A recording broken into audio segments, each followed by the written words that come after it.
गोरे गेले काळे आले, पण हे काळे त्याच्यापेक्षाही खतरनाक निघाले. यांना काही आत्मक्लेशाचं देणं घेणं नाही आहे असं मला वाटायला लागलेलं आहे. पण ही जी फौज आहे, ही फौज आत्मक्लेश तर करतेच, पण उरावर बसायला सुद्धा कमी पडत नाही, हे सरकारनं लक्षात ठेवावं.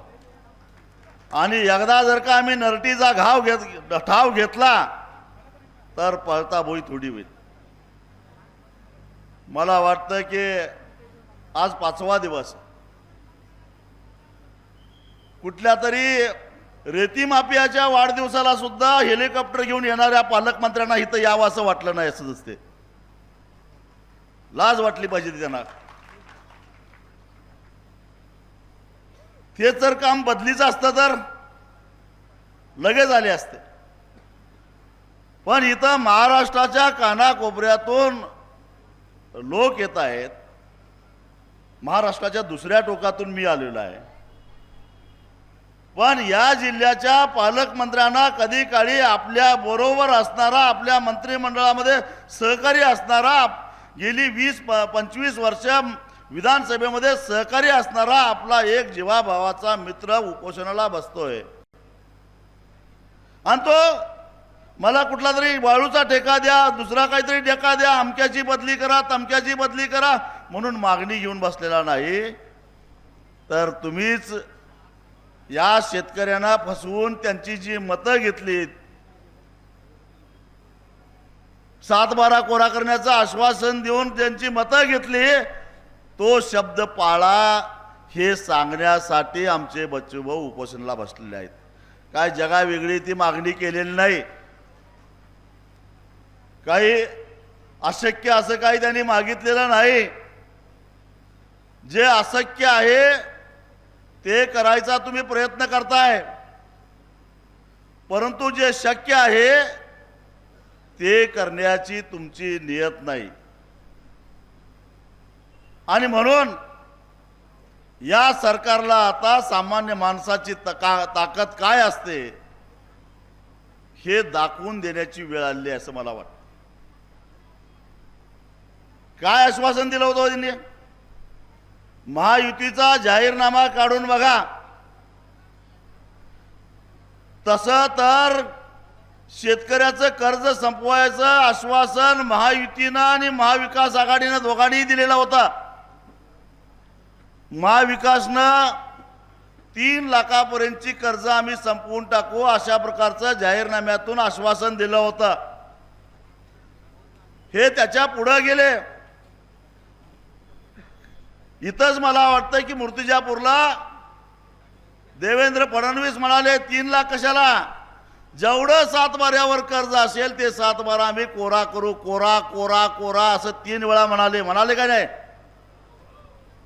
इथंच मूर्तिजापूरलाच मला वाटतं म्हणाले. आणि त्यांच्या महायुतीच्या जाहीरनाम्यामध्ये सुद्धा त्याचा उल्लेख आहे. आणि या महायुती सरकारचे अर्थमंत्री अजितदादा पवार काय म्हणतात की राज्याची स्थिती तशी नाही. मग राज्याची स्थिती तशी नव्हती तर जाहीरनामा काढला त्यावेळी तुम्ही शुद्धीत नव्हता का? त्याही वेळा अजितदादा राज्याचे अर्थमंत्रीच होते का? शेतकऱ्यांना फसवायचं म्हणून ठरवून तुम्ही जाहीरनामा काढला? या आमच्या शेतकऱ्यांच्या भावनेशी खेळण्याचा अधिकार तुम्हाला कोणी दिलेला होता का? आमची फसवणूक केली. अजितदादा पवार एकदा कोल्हापूरला आले होते मार्च महिन्यामध्ये. मला वाटतं की 25 की 26 मार्च होता. विमानाने आले होते आणि त्यांना जिल्हाधिकारी कार्यालयामध्ये जायचं होतं. फक्त 16 मिनिटे लागतात कोल्हापूर विमानतळावरनं जिल्हाधिकारी कार्यालयात पोचायला. आणि त्या दरम्यान त्यांना घ्यायला जी सरकारी गाडी आलेली होती त्या गाडीचा एसी बंद पडला. गडी घामाघूम झाले आणि म्हणाले की एसी बंद का पडला, गाड्या जुन्या झाल्या. लगेच म्हणाले कलेक्टरला नवीन गाडी घ्या. कलेक्टर म्हटले की शासनाची परवानगी घ्यावी लागेल. मी म्हणजे शासन आता परवानगी देतो.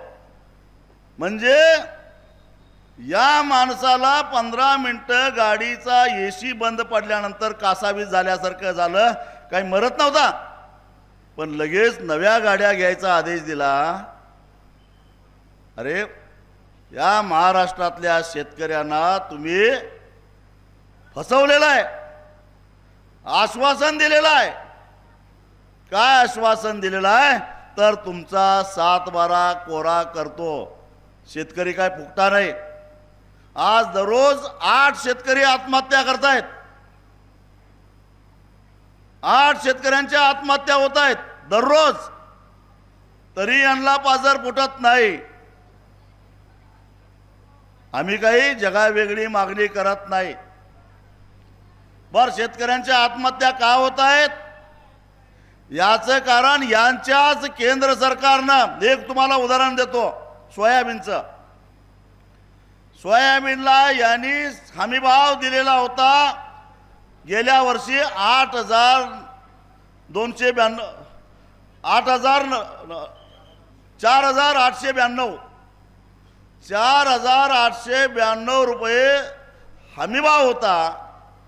खरं तर तो सुद्धा हमीभाव उत्पादन खर्चापेक्षा कमी होता, पण तरी गृहीत धरू की 4,892 हा हमीभाव आहे. त्या हमीभावाला तरी सोयाबीन विकला का हो? यांनी सोयाबीन खरेदी केंद्र सुरू केली. त्याच्यामध्ये जेमतेम 7.5 लाख टन एवढा सोयाबीन खरेदी केला गेला. त्यातलाही 30% सोयाबीन हा व्यापाऱ्यांनी त्यांना दिलेला होता, शेतकऱ्याचा नव्हताच. जवळपास 65 लाख टन सोयाबीन शेतकऱ्यांना बाजारामध्ये विकावा लागला आणि बाजारामध्ये विकल्यानंतर त्यांना दर मिळाला 4,200 ते 4,600 पर्यंत. 3,200 पासून 4,200 पर्यंत सरासरी काढली तर जवळपास क्विंटल पाठीमागे 1,200 रुपये तोटा झाला शेतकऱ्यांचा. 65,000 टनाचा 65 लाख टनाचा जर हिशेब केला तर जवळपास 7.5 लाख टन 7.5 लाख रुपये 7.5 कोटी रुपये शेतकऱ्यांचा तोटा झाला. हमी भावापेक्षा कमी किमतीमध्ये सोयाबीन विकल्यामुळे एका सीझनला सोयाबीन फक्त सोयाबीन उत्पादक शेतकऱ्यांचा, मग कपास, तूर, हरभरा, ज्वारी, अमुक तमुक, धान या सगळ्याचा हिशेब केला तर किती पैसे होतील? शेतकऱ्याला उत्पादन खर्चापेक्षाही कमी किमतीमध्ये शेतीमाल विकल्यामुळं त्यानं काढलेलं कर्ज त्याला फेडता आलं नाही, ही वस्तुस्थिती आहे. आणि निर्लज्जपणे हे कबूल सुद्धा करतात. म्हणून शेतकरी कर्जबाजारी झालेला आहे. त्यात बरीच भर म्हणून यांनी याच महायुतीच्या युतीनं निवडणुकीमध्ये हेही आश्वासन दिलेलं होतं, केंद्र सरकार जो काही हमीभाव जाहीर करल त्याच्यावर 20% अनुदान देऊ. म्हणजे 4,892चा 20% म्हटलं तर ते 1,000 रुपये होतात. म्हणजे जवळपास क्विंटल पाठीमागे 2,200 रुपये हे आम्हाला देणं लागतात. 72 लाख टन एवढं सोयाबीनचं उत्पादन झालं महाराष्ट्रामध्ये गेल्या वर्षी. या हिशेबानं एकट्या सोयाबीन उत्पादक शेतकऱ्यांचेच 15,000 कोटी रुपये देणं लागतात. सारं मिळून आपलं कर्ज 30-32 हजार कोटीच्या वर जात नाही. मी अजून ऊसाकडे गेलेलो नाही, मी अजून कपाशीकडे गेलेलो नाही, मी अजून इतर पिकाकडे गेलेलो नाही, मी अजून धानाकडे गेलेलो नाही, मी उडदाकडे गेलेलो नाही, मुगाकडे गेलेलो नाही, भुईमुगाकडे गेलेलो नाही. या साऱ्या पिकांचा जर हिशेब केला तर जवळपास एका वर्षात 50,000 कोटी रुपये हेच आमचे देणे लागतात. आणि आमचं कर्ज त्याच्यापेक्षाही कमी आहे. आणि तो फक्त 7-12 कर्जानं भरलेला कोरा करा, त्यांनीच दिलेल्या आश्वासनाची आठवण करून देण्यासाठी म्हणून या ठिकाणी बच्चूभाऊ बसलेले आहेत। यांच्याकडे पैसे नाहीत का हो? यांच्याकडे पैसे नाहीत तर 65,000 कोटी रुपये खर्च करून समृद्धी महामार्ग कसा झाला? यांच्याकडे पैसे नाहीत तर 86,300 कोटी रुपये खर्च करून शक्तीपीठ महामार्गाचा घाट यांनी का घातला? यांच्याकडे पैसे नाहीत तर बुलेट ट्रेनसाठी पैसे कुठले येतात? यांच्याकडे पैसे नाहीत तर गेल्या 10 वर्षामध्ये या देशातल्या उद्योगपतींनी 15 लाख कोटी रुपयाची कर्ज बुडवली, राईट ऑफ करून घेतली त्यांची कर्ज, ती ॲडजस्टमेंट कुठनं झाली? यांच्याकडे पैसे नाहीत तर यांच्या मंत्रिमंडळामध्ये मांडी लावून बसणारे महाराष्ट्रातले साखर कारखानदार जे आहेत, त्या साखर कारखानदाराच्या कर्जाला हमी कुठली आली? त्याला हमी सरकारनंच घेतली। मग हे आमच्या आता काय म्हणतात, किती फसवणूक बघा, आम्ही कर्ज माफ करणार आहे पण ते 29ला आमच्याकडे आता पैसे नाहीत, म्हणजे अजून एकदा फसवून, आणखीन एकदा शेतकऱ्यांना गंडवून आणि एकदा शेतकऱ्यांची मतं घेण्याचा यांचा डाव आहे। अनेक मंत्री म्हणतात आम्ही करणार आहे, एकही मंत्री असं म्हणत नाही आम्ही करणार नाही। मग करणार आहे तर लेका, आमच्या डोक्यावर आता जे काही कर्ज आहे ते गोठव, तुला कधी काशी करायची ते कर आणि कधी कर्ज बँकेला भरायचं ते भर, पण या कर्जाची जबाबदारी आत्ताच सरकारनं घ्यावी, कर्ज गोठवावं आणि नवं कर्ज मिळण्याचा शेतकऱ्याचा मार्ग करावा, एवढाच आमचं म्हणणं आहे। तुम्ही करणार आहे ना? तुमच्यावर आमचा विश्वास नाही। आमच्या कर्जाची जबाबदारी घ्या, तुम्ही 2029ला भरा बँकेकडं, 2040ला भरा, आम्हाला काय करायचं? आमच्या डोक्यावर असलेल्या कर्जाची जबाबदारी घ्या, ते कर्ज गोठवा, त्याचं व्याज बंद करा। जसं तुम्ही साखर कारखान्याच्या कर्जाची हमी घेऊन बँकांना सांगितलं ते कर्ज आम्ही भरू, तसं तुम्ही या कर्जाची जबाबदारी घ्या आणि शेतकऱ्याला यातनं मोकळं करा। यांना लाजा वाटल्या पाहिजेत। 30-30 हजारासाठी, 40-40 हजारासाठी शेतकरी आत्महत्या करायला लागलेले आहेत। पैसा नाही का यांच्याकडं? मग हजारो लाखो कोटीची मोठमोठे प्रकल्प उभा करायला यांच्याकडे पैसा कुठला येतो? ठेकेदारांच्यासाठी, तुमच्या होला हो मुंडी हलवणाऱ्या विधानसभेतल्या तुमच्या सहकाऱ्यांना खुश करण्यासाठी, त्यांची ठेकेदारी, त्यांची दलाली चालावी यासाठी हे हजारो कोटी रुपयाचे कर्ज काढून तुम्ही हे प्रकल्प घेता आणि या भोळ्या बाबड्या बिचाऱ्या गोरगरीब शेतकऱ्यांना, या दिव्यांगांना किती द्यावे लागणार आहे तो? पण त्यांना देण्यासाठी जर का तुमच्याकडे पैसे नसतील तर आज गरिबासारखा न्याय मागणारी माणसं तुमच्या छाताडावर बसून तुमचा नरडीचा घोट घेतल्याशिवाय राहणार नाहीत, हे या सरकारमधल्या लोकांनीच लक्षात ठेवावं। माझी तुम्हाला सगळ्यांना विनंती आहे की बच्चूभाऊ इथं उपोषणाला बसलेत, इथं एक वेळ या मंडपामध्ये नाही आला तरी चालेल, पण आज ह्या क्षणापासून महाराष्ट्राच्या कानाकोपऱ्यामध्ये जिथं जिथं हे मंत्री पोलिसांचा ताफा घेऊन फिरतील त्या मंत्र्यांना भर सभेत तुडवल्याशिवाय गप्प बसायचं नाही, तर खऱ्या अर्थानं बच्चूभाऊंना पाठिंबा मिळेल। उगाच इथं येऊन बसून काय उपयोग नाही। यांना सामान्य माणसाची भीती वाटली पाहिजे, यांना सामान्य माणसाची दहशत त्यांच्या मनामध्ये निर्माण झाली पाहिजे, तरच कुठंतरी आपला काहीतरी टिकाव लागेल, आपल्याकडे लक्ष दिलं। आपण काय जग मागतोय का यांच्याकडे? काय चंद्र सूर्य ताऱ्याना म्हणतोय काय? आपण यांच्याकडे न्याय मागतोय। एका दाण्याचे 1000 दाणे करणारा हा शेतकरी, ज्या तुकडोजी महाराजांनी म्हटलं कच्चा माल मातीच्या भावे पक्का होताची चौपटीने घ्यावे, कैसे सुखी होतील ग्रामजन पिकुनी या उपाशी। आमचा कच्चा माल कवडी मोल किमतीनं विकावा लागावा अशा प्रकारची यांनी धोरणं राबवली। म्हणून ज्यावेळी आम्हाला भाव मिळतो त्यावेळी एखादं शुभ कार्य करायला जावं आणि काळं मांजर आडवं यावं तसं अपशकुन करायला हे सरकार म्हणून येतात। याने जर का अदानीला पाम तेल आयात करायला परवानगी दिली नसते, त्या पाम तेलावरचं आयात शुल्क कमी केलं नसतं तर सोयाबीनला तुम्हाला 9,000 9,500 रुपये भाव भेटला असता।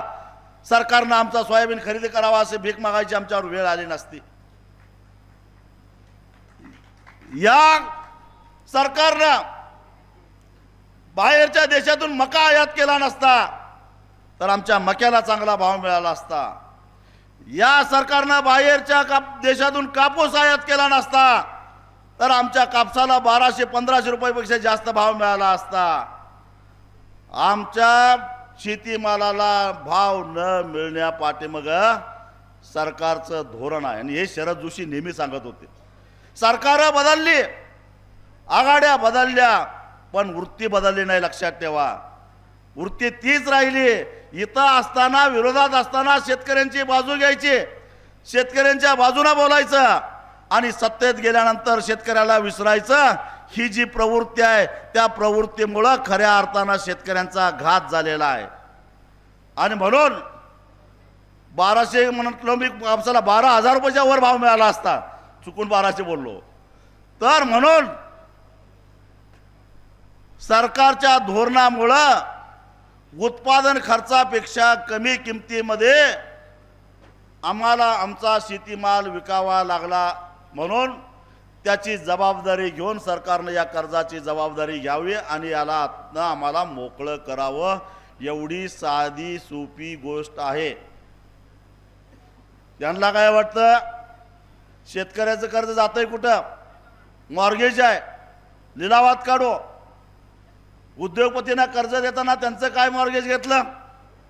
एक चांगली साधी चांगली फाईल बघायची, त्याला DPR म्हणायचं, प्रोजेक्ट रिपोर्ट म्हणायचा आणि त्याच्या आधारानं हजारो कोटी रुपये काही तारण न देता द्यायचं आणि ते कर्ज बुडलं की मग आता कर्ज वसूल करायला काही साधनं नाहीत म्हणायचं आणि राईट अप करायचं। आणि बँका अडचणीत आल्या तर देशाच्या अर्थमंत्र्यांनी बजेटमधनं पैसे काढून या राष्ट्रीयकृत बँकांना द्यायचं। हे धंदे आता आम्हाला कळालेले आहेत।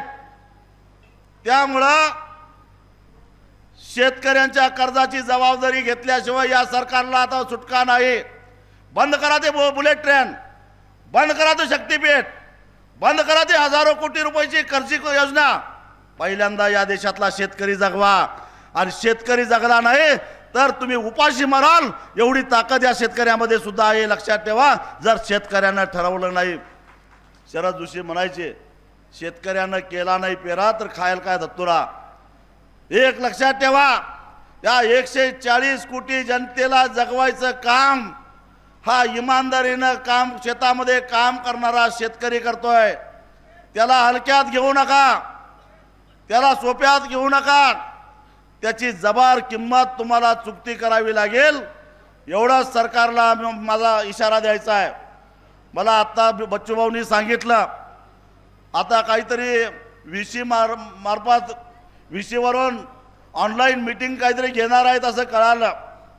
आज काय निर्णय घ्यायचा तो घेऊन देत, पण बच्चूभाऊ 7-12 कोरा झाल्याशिवाय मागे हटायचा नाही आणि दिव्यांगांचा जो काय प्रश्न आहे तो प्रश्न सुटल्याशिवाय मागे हटायचा नाही।